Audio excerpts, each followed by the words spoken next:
Welcome to This Explainer.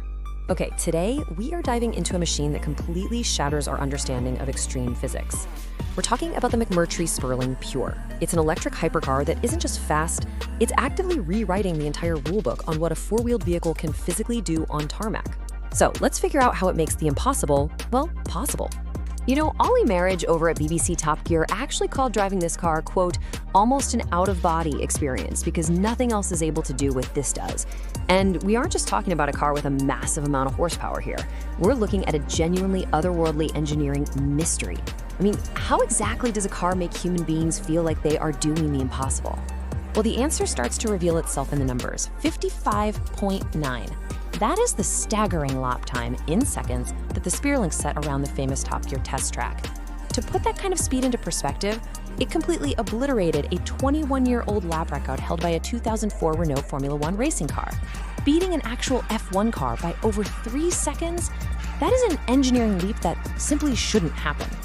But wait, they didn't stop there. Just recently, at the Hockenheimring F1 circuit in Germany, former F1 driver Max Chilton took the wheel of the Spéirling PURE and clocked a 124.43.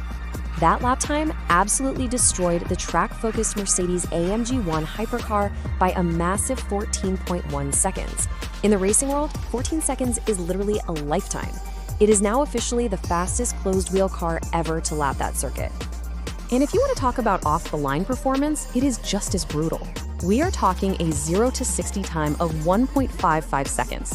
Now sure, it has 1,000 brake horsepower, but power alone doesn't give you that kind of mind-bending acceleration or cornering speed.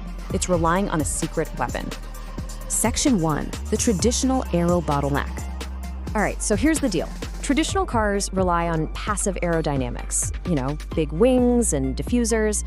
They have to go extremely fast to let the rushing air push the car down into the track, which means the slower they go, the less grip they have.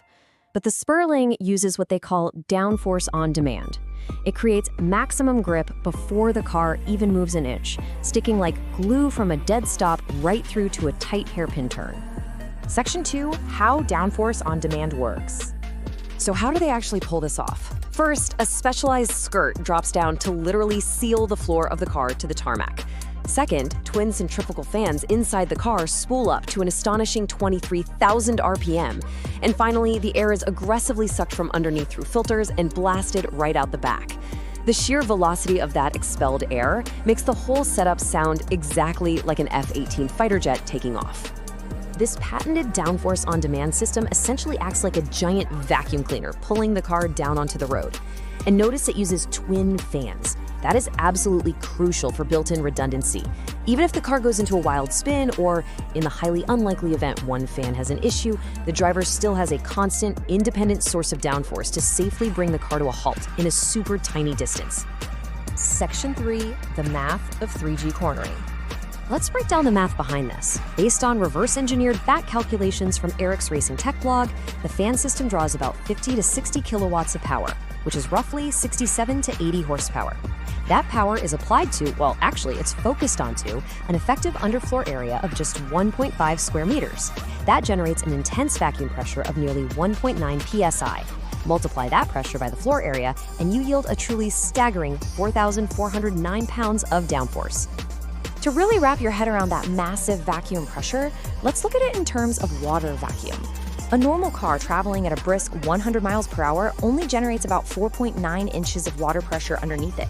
But the Spéirling, at a dead stop, sitting absolutely still in the pit lane, it generates 52.6 inches of water vacuum.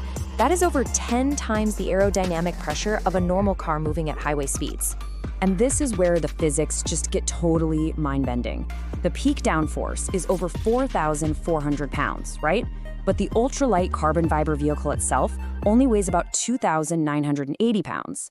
Because that suction force is significantly heavier than the car itself, McMurtry was actually able to rig up a prototype and literally drive it completely upside down. No joke. Because this mechanism pins the car to the tarmac so aggressively, it entirely rewrites the limits of grip. This is exactly how downforce-on-demand creates 3G cornering. The driver can comfortably experience 3G of lateral force in corners and 3G of deceleration under herd braking. These are extreme physical forces usually reserved exclusively for elite racing machinery and highly trained fighter pilots, and they are now made accessible in a car you can just buy. Section 4. Beyond the physics. It has been quite the journey to get here. From setting jaw-dropping prototype records at the Goodwood Hillclimb back in 2022 to that insane Top Gear record in 2025, McMurtry has now fully revealed the final production Spéirling PURE for 2026. And impressively, 95% of the components on the production model are entirely new compared to those early record-setting prototypes. The whole focus for the production model was making it highly usable for the owner. They've upgraded it to a massive 100 kilowatt-hour mollicell battery for much longer track sessions. They redesigned the carbon fiber monocoque to make the cabin a bit roomier. They swapped to hydraulic Formula One style steering for better tactile feel. And crucially, they added an onboard air compressor to retract the skirts. That means you no longer need to lug around an external air bottle in the pit lane just to move the car. All of this plug-and-play track dominance, wrapped up in a bespoke package running off-the-shelf Michelin slicks, starts at around $1.3 million, or roughly 995,000 British pounds. Now, that's a steep entry price, absolutely, but it's ushering in a completely new era for private track day enthusiasts who want to experience true Formula One level forces on their own terms. Which leaves us with a truly provocative question to think about. With downforce-on-demand generating 4,400 pounds of instant grip and allowing for impossible cornering speeds without relying on massive wings, has traditional high-speed aerodynamics finally become obsolete? Are we looking at the ultimate future of motorsport right here? It's definitely something to think about the next time you see a hypercar with a giant rear wing. Thank you so much for joining me on this explainer. I hope you found the physics of this incredible machine as fascinating as I do. Catch you next time.